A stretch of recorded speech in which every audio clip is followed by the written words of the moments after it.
Welcome to ignite class. Today I will start the product of two vector. हम आज सीखेंगे vector का product करना। जैसे कि आप बचपन से 1 से 10th क्लास तक, मतलब बचपन तक आपने क्या देखा है, स्केलर प्रोडक्ट का। जस्ट लाइक आप कोई सामान खरीदने जाते हैं, वो मान लीजिए उसकी प्राइस क्या होती है, 10 रुपये होती है।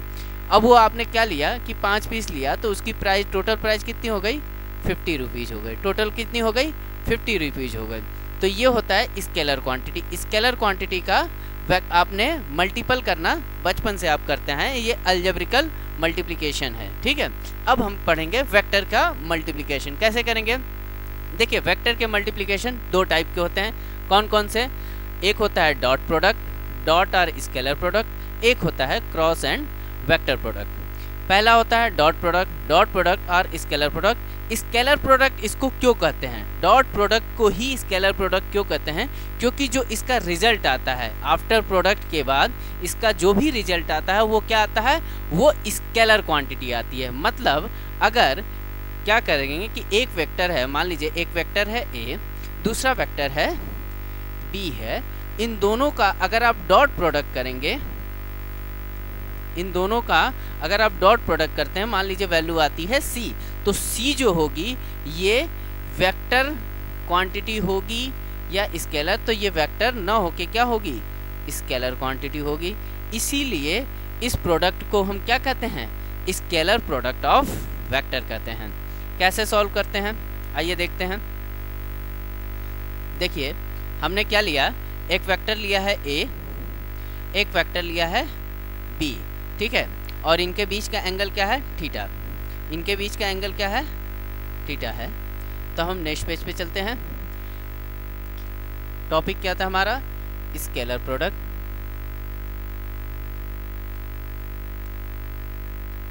Of vector. क्या लिया हमने कि एक वेक्टर लिया, मान लीजिए कि ये वेक्टर है ए वेक्टर, ये वेक्टर है बी वेक्टर, इनके बीच का एंगल क्या है, थीटा है। ठीक है, अब दोनों वेक्टरों का हम क्या करना है, डॉट प्रोडक्ट निकालना। डॉट प्रोडक्ट को रिप्रेजेंट कैसे करते हैं बेटा, तो रिप्रेजेंट करने का तरीका होता है इस प्रकार कुछ, ए डॉट बी। कैसे रिप्रेजेंट करेंगे, सिंपल लिखेंगे, ए लिखेंगे और बी लिखेंगे, बीच में क्या कर देंगे, डॉट का साइन लगा देंगे। इसकी वैल्यू क्या होती है, ए का मैग्नीट्यूड एंड बी का मैग्नीट्यूड, और इसके साथ आ जाता है कॉस थीटा।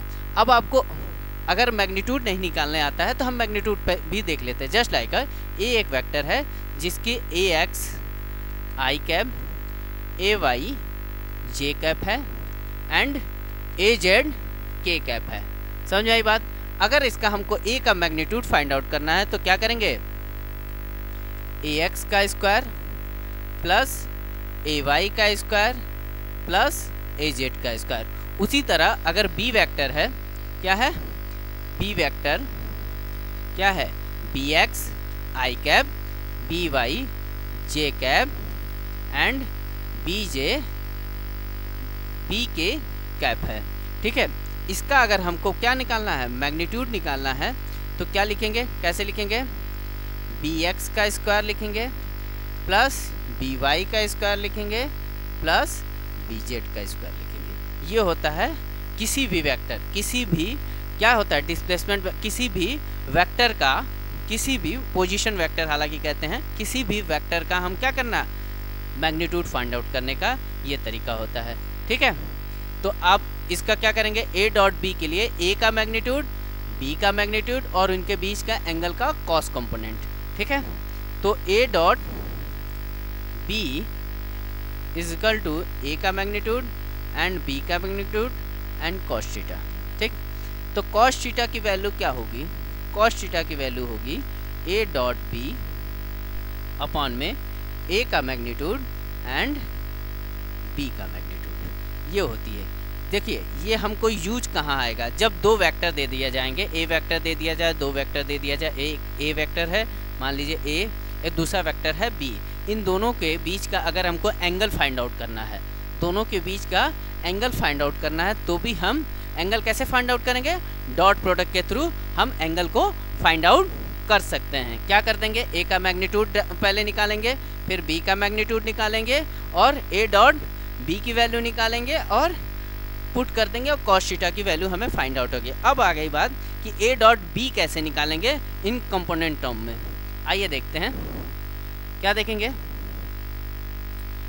ए डॉट बी फाइंड आउट करना, A dot B find out, how to find out लिख लो आप। एक काम करते हैं, पूरी अच्छे से लिख देते हैं आप लोग के लिए ताकि आप लोग स्क्रीनशॉट ले लें।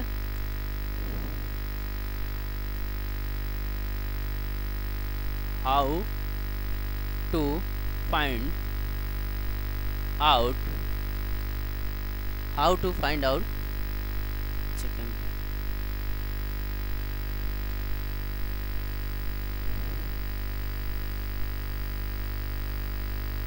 how to find out a dot b। ध्यान से समझेंगे a डॉट b को कैसे फाइंड आउट करना है। मेरी बात समझिए, मान लीजिए एक वेक्टर है a जिसको हमने कैसे लिखा था, ax i cap ay j cap and az k cap, ठीक है। उसी तरह सेकेंड वेक्टर है B X I cap B Y J cap and B Z K cap, ठीक है। अब इसका डॉट प्रोडक्ट करना है। देखिए डॉट प्रोडक्ट आपने किसका ट्रिग्नोमेट्री फॉर्म में देखा कि ए डॉट बी क्या होता है, A B cos theta, A B cos theta. देखिए अगर थीटा की हम पहले बात कर लें तो थीटा के केस 1 की बात करते हैं। इफ़ क्या लिखेंगे कि इफ थीटा इजकल टू कितना हो जाए 0 डिग्री। 0 डिग्री का मतलब समझिए कि एक वेक्टर मान लीजिए ये ए है और बी जो है इसी पर क्या कर जाए, कॉन्साइड कर जाए, बी भी क्या कर जाए, इसी पे कॉन्साइड कर जाए। ये हो गया वेक्टर बी और ये हो गया वेक्टर ए। तो इनके बीच का एंगल क्या है, इनके बीच का एंगल आप कह सकते हैं कि इनके बीच का एंगल क्या है, 0 डिग्री। तो cos 0 की वैल्यू क्या होती है बच्चा, cos 0 की वैल्यू आप सबको पढ़ा होगा आप लोगों ने 10th में ट्रिग्नोमेट्री में, क्या होती है 1 होती है।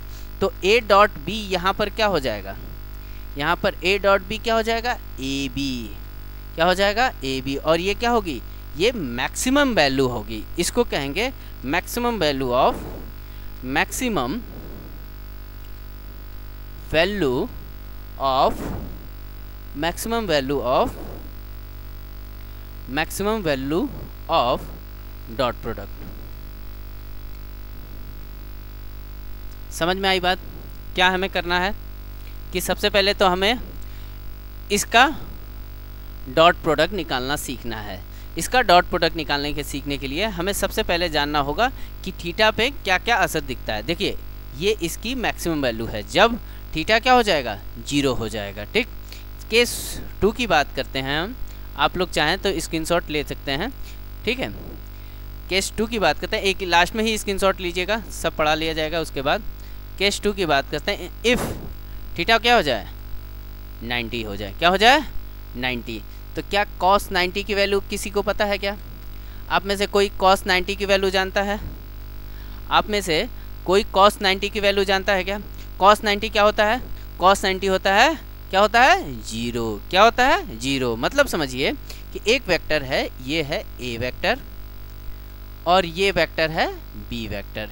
इन दोनों के बीच का एंगल कितना है बच्चा 90 डिग्री। इन दोनों के बीच का एंगल कितना है, इन दोनों के बीच का एंगल कितना है 90 डिग्री। अब इन दोनों के बीच का एंगल 90 डिग्री है तो cos 90 की वैल्यू तो 0 होती है। तो a डॉट b क्या होगा, a डॉट b क्या होगा, a का मैग्नीट्यूड एंड b का मैग्नीट्यूड और cos 90 की वैल्यू। cos 90 की वैल्यू जब आप पुट करेंगे तो क्या मिलेगा, a डॉट b क्या हो जाएगा 0 हो जाएगा, a डॉट b क्या हो जाएगा 0 हो जाएगा। समझ में आई बात कि देखिए हमने क्या दिया, जब दो वेक्टर a और b वेक्टर, दो वेक्टर आपस में क्या हो रहे थे, कॉन्साइड हो रहे थे, तो एंगल कितना हो रहा था 0 हो रहा था, जिससे a डॉट b की वैल्यू क्या हो रही थी, a magnitude of a and magnitude of b के बराबर हो रही थी। और यही वैल्यू जो है मैक्सिमम होगी, maximum value of dot product क्या होगी, maximum value of dot product होगी। उसी तरह जब क्या होता, थीटा इजकल टू 90 डिग्री था, जब क्या है दोनों वेक्टर आपस में क्या है परपेंडिकुलर हैं, दोनों वेक्टर आपस में क्या है, परपेंडिकुलर। तो देखें हमने क्या देखा कि ए और ए डॉट बी की वैल्यू क्या हो जाएगी, 0 हो जाएगी। उसी तरह थर्ड केस अगर आप देखेंगे कि क्या हो, अगर थीटा की वैल्यू क्या हो जाए, 180 हो जाए, it means vector A and vector B are opposite direction. क्या है, दोनों के दोनों अपोजिट डायरेक्शन में है। ये एंगल कितना है, 180 डिग्री। कितना है, 180 degree.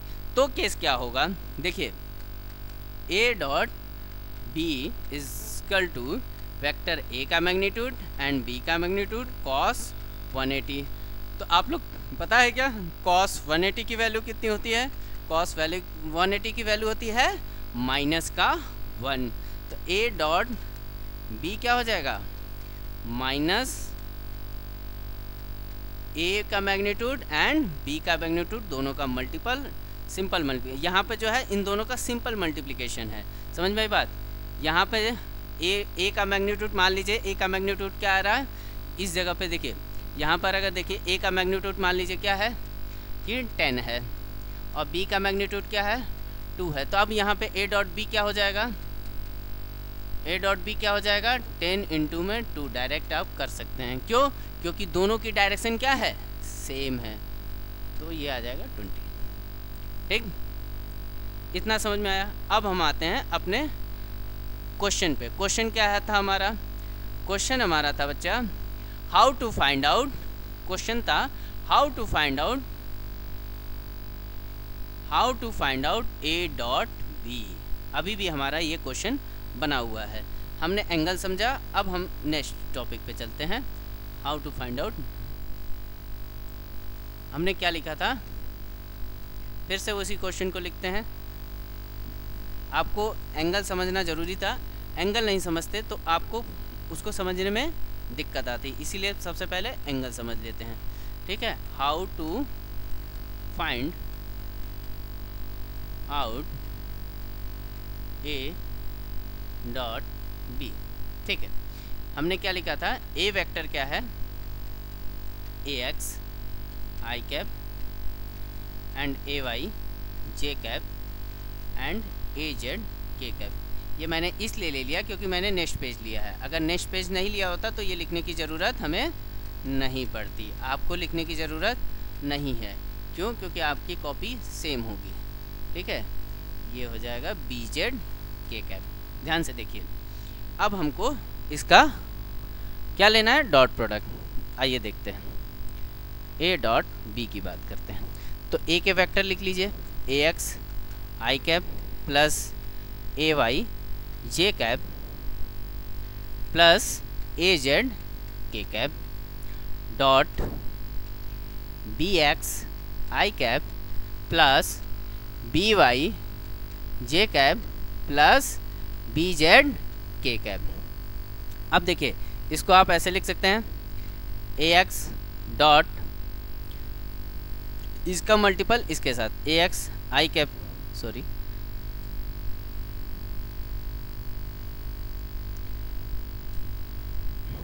A X I cap, इसका मल्टीपल किसके साथ, इसका मल्टीपल हो जाएगा इस पूरे ब्रैकेट के साथ।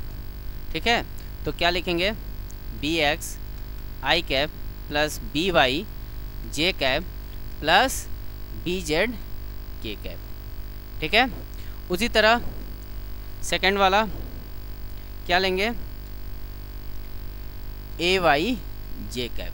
क्या लेंगे, ए Y J cap, A Y J cap dot, फिर वही लिखेंगे सेम टू सेम। ठीक है, फिर वही लिखेंगे, क्या लिखेंगे, B X I cap B Y J cap plus B Z K cap. Similarly आप क्या लिखेंगे, ए जेड वाला कंपोनेंट लेंगे, A Z K cap dot किसका, बी एक्स, कलर चेंज कर लेते हैं, B X I cap plus B Y J cap plus B Z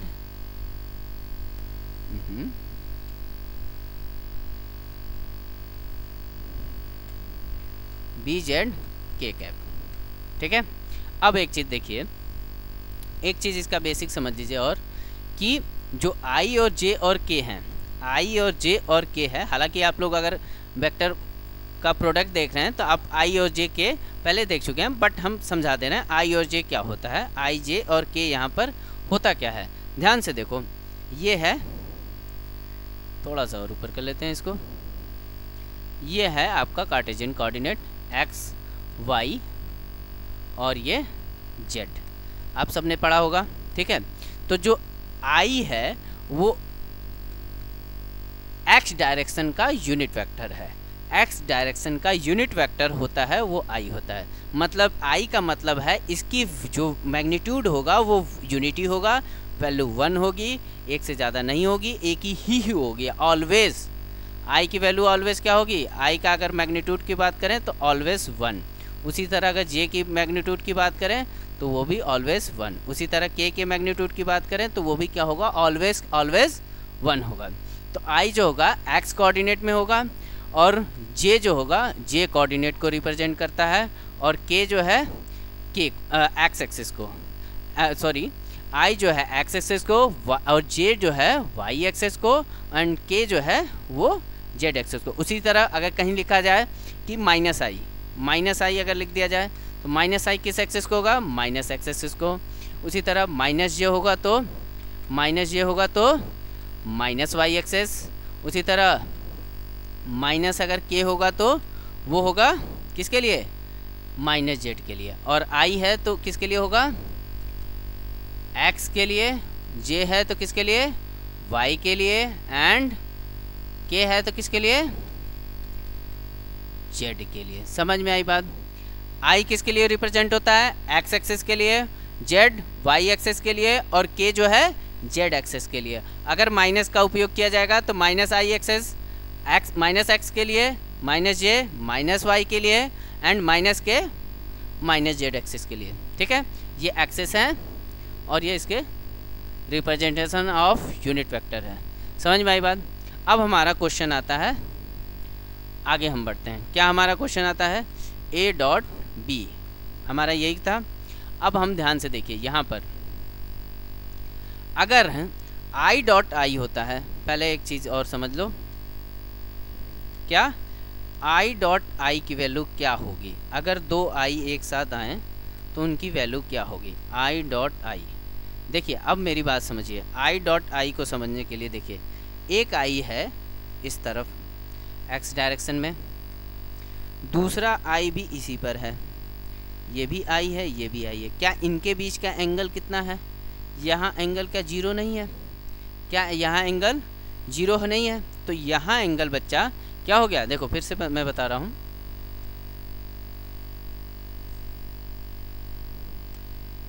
कि हम क्या करेंगे, फाइंड आउट करेंगे आई डॉट आई को। क्या फाइंड आउट करना है हमें, आई डॉट आई को।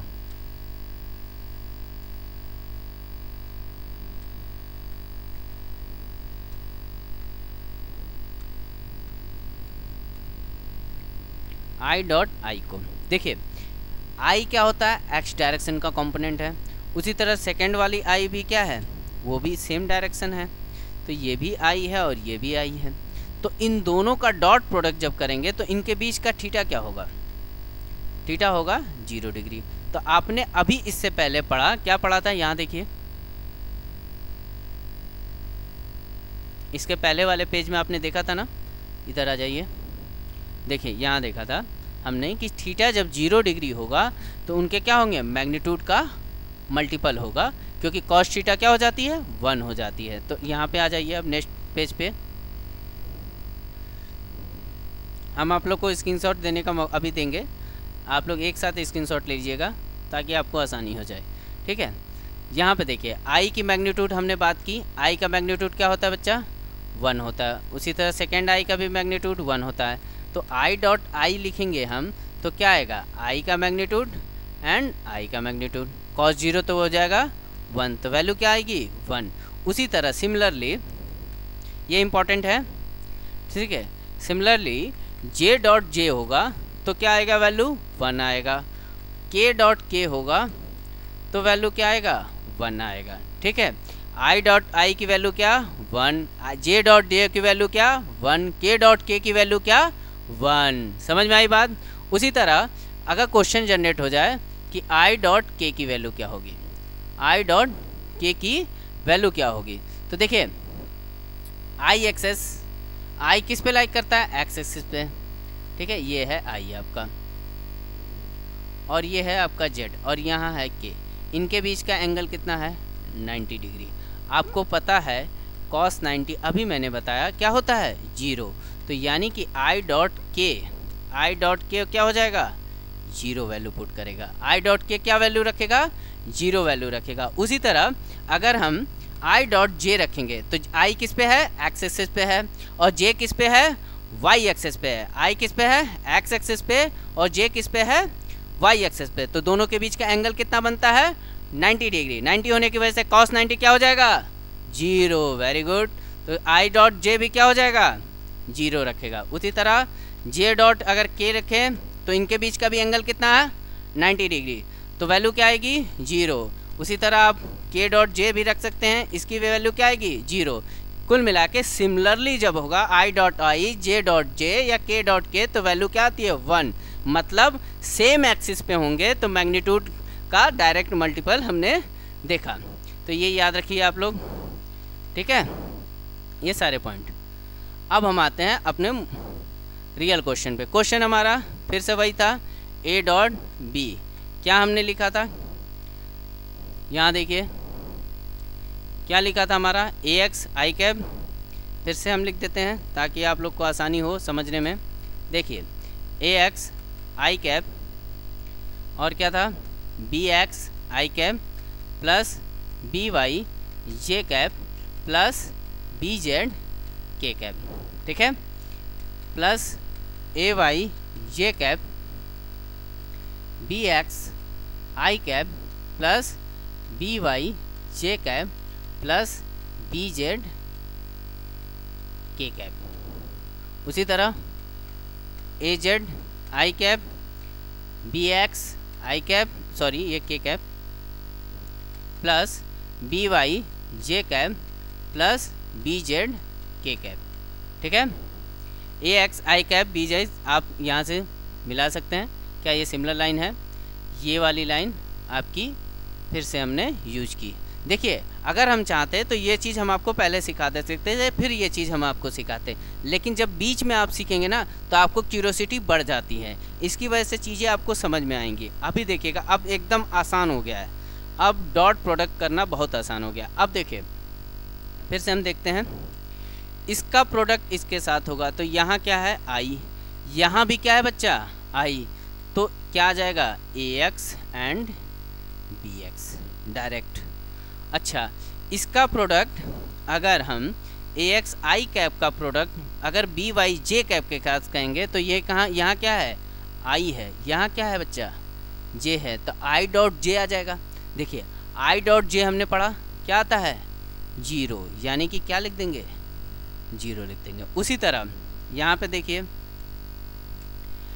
ये जब जाएगा किसके साथ के साथ, आई किसके साथ जा रहा है के साथ, यहाँ आई है यहाँ के है, क्या प्रोडक्ट क्या आएगा जल्दी से बताइए आप लोग, क्या आएगा 0, क्या आएगा 0, क्यों आई और के आपने यहाँ लिखा होगा, ये रहा आई और के क्या होता है 0 होता है, तो ये भी वैल्यू क्या रख देगा 0 रख देगा, मतलब इसमें से सिर्फ एक कंपोनेंट आया, कौन सा एक्स वाला। उसी तरह इसमें जे है, ये क्या है जे। अब देखिए जे डॉट आई क्या 0 नहीं हो जाएगा, क्या बी डॉट इसका देखिए ये 1 होगा, ये 0 होगा, ये देखिए ये भी क्या हो जाएगा 0। इसी तरह हम क्या लिखेंगे इसके कंपोनेंट लिखेंगे, तो A Y dot B Z J cap dot I cap 0, उसके बाद A Y J cap and B Y J cap, यानी कि क्या बचेगा ए बी वाई या ए वाई लिखिए बी वाई लिखिए A Y B Y plus 0। उसी तरह सिमिलरली इसमें क्या बचेगा 0 plus 0 plus A Z B Z, ठीक है। सिमिलरली देखो इसमें क्या बचा x का कंपोनेंट, सेकंड में क्या बचा y का कंपोनेंट और लास्ट में क्या बता जेड का कंपोनेंट। ये अगर साफ नहीं दिख रहा तो मैं फिर से कर दे रहा हूँ।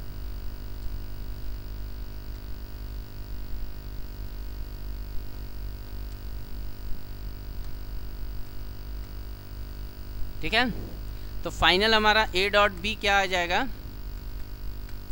ए X B X plus A Y B Y and plus A Z B Z, ये आ जाता है डॉट प्रोडक्ट का सॉल्यूशन।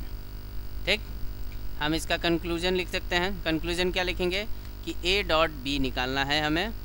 ठीक है, मान लीजिए ए एक वेक्टर है, A X I cap A Y J cap and A Z K cap.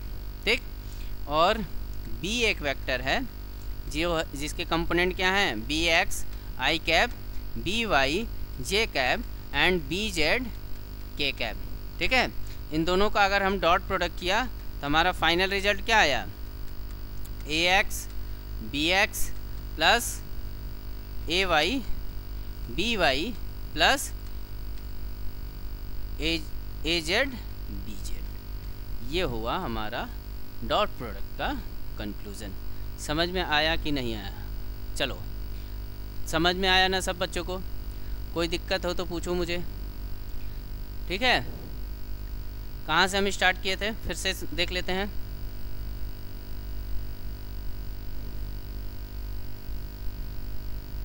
ठीक है, हम फिर से रिवाइज मारेंगे, रिवीजन मारेंगे टोटल का। ठीक है, और आप लोग स्क्रीनशॉट लेते चलिएगा। हमने क्या क्या पढ़ा, प्रोडक्ट ऑफ टू वेक्टर पढ़ा। प्रोडक्ट ऑफ टू वेक्टर में हमने सबसे पहले किसकी बात की, डॉट प्रोडक्ट की बात की। डॉट प्रोडक्ट क्या होता है, स्केलर प्रोडक्ट होता है। क्यों? क्योंकि इसका जो रिजल्ट आता है वो स्केलर क्वांटिटी आती है, उसकी जो रिजल्ट आता है वो स्केलर क्वांटिटी आती है। समझ में आई बात? उसके बाद हमने पढ़ा, क्या पढ़ा कि स्केलर प्रोडक्ट कैसे फाइंड आउट करें। पहले हमने कॉस के फॉर्म में देखा कि ए डॉट बी क्या होता है, A dot B cos theta होता है। ठीक है, आप इसका एक काम कीजिए, आप इसका स्क्रीनशॉट ले लीजिए, मैं साइड हो जाता हूँ। नेक्स्ट पेज का पे आते हैं। फिर हमने पढ़ा स्केलर प्रोडक्ट ऑफ वेक्टर को डिस्क्राइब करना, कैसे फाइंड आउट करते हैं। तो ए डॉट बी कैसे निकाला, ए का मैग्नीट्यूड बी का मैग्नीट्यूड कॉस थीटा। ए को जैसे हम फिर हमने क्या देखा कि how to find out magnitude.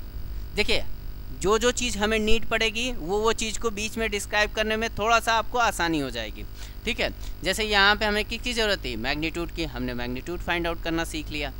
क्या, जैसे कि ए एक वेक्टर है, A x A Y A Z, उसका हमने मैग्नीट्यूड निकाला। उसी तरह बी एक वेक्टर है, उसका हमने यहाँ पर मैग्नीट्यूड निकाला।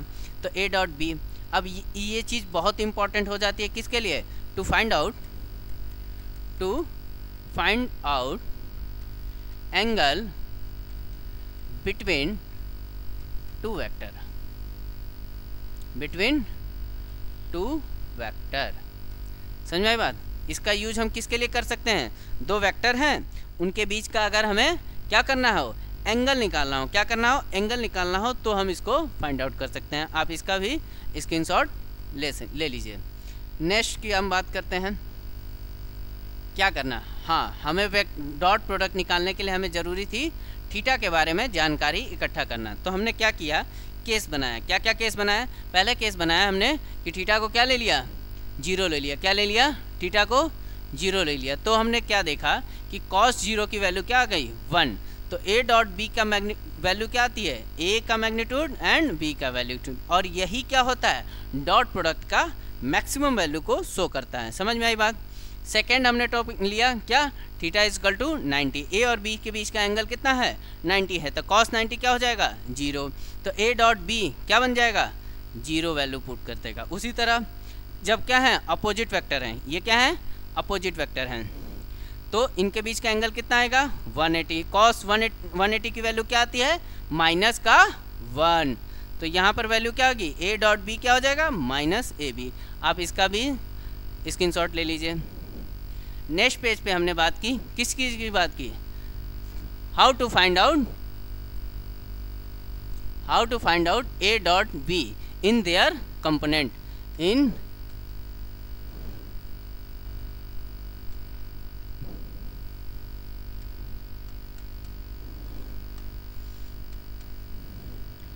इन देयर टर्म्स ऑफ कंपोनेंट, या कंपोनेंट भी लिख सकते हैं आप, कोई दिक्कत नहीं, इंग्लिश का नहीं है। हाँ ठीक है, यहाँ है ए और यहाँ है बी। ए क्या है आपने पहले लिखा, बी क्या है वो भी देखा।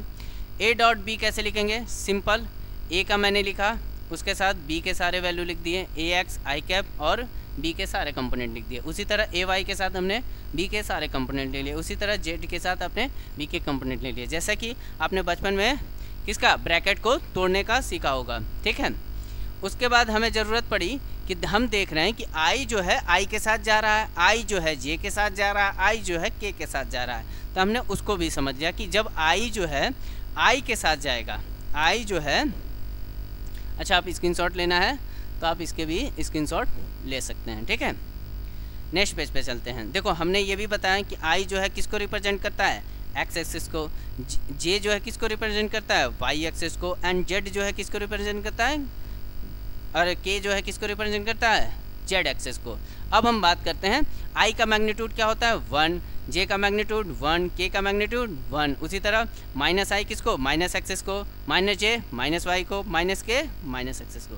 ठीक, अब हम बात करते हैं आई डॉट आई, हमें रियल फाइंड आउट करना था I dot I. I dot I, दो आई के बीच का एंगल कितना है, 0 है, तो उनका डॉट प्रोडक्ट क्या हो जाएगा, आई डॉट आई का वैल्यू क्या आएगी, 1 आएगी, क्या आएगी 1। उसी तरह जे डॉट डे 1, उसी तरह के डॉट के 1। आप लोग को एक मिनट, हाँ, आई डॉट आई क्या हो जाएगा 1, जे डॉट जे का हो जाएगा 1, के डॉट के क्या हो जाएगा 1।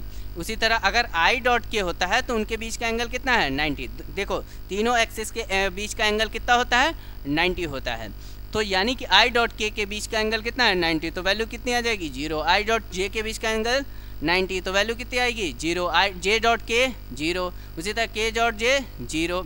अब हम आ गए रियल क्वेश्चन पे, तो ए एक्स क्या आ रहा है, पहले आई के साथ जाएगा, जे के साथ जाएगा, के साथ जाएगा। जब आई के साथ जा रहा था तो वैल्यू कितनी आ रही थी 1 आ रही थी, तो 1 को 1 लिखेंगे, ए एक्स है बी एक्स है तो हमने ए एक्स बी एक्स लिख दिया। उसी तरह ए एक्स जो है किसके साथ जा रहा है, आई कैप जे के साथ, तो वैल्यू आ गई थी 0, तो हमने 0 लिखा। इसी तरह यहाँ देखिए जे जो है किसके साथ, जे के साथ जब जाएगा तो वैल्यू आई, बाकी सब क्या हो जाएंगे 0। इसी तरह इसमें देखेंगे जेड जो है जेड के साथ जाएगा तो वैल्यू क्या आएगी ए जेड वाई जेड, एंड बाकी सब क्या हो जाएंगे 0 हो जाएंगे, बाकी सब क्या हो जाएंगे 0। ठीक है, तो इस आज हम यहीं तक क्लास ख़त्म करते हैं, या फिर एक मिनट बच्चा, सर ये फंस गया, हो गया ना।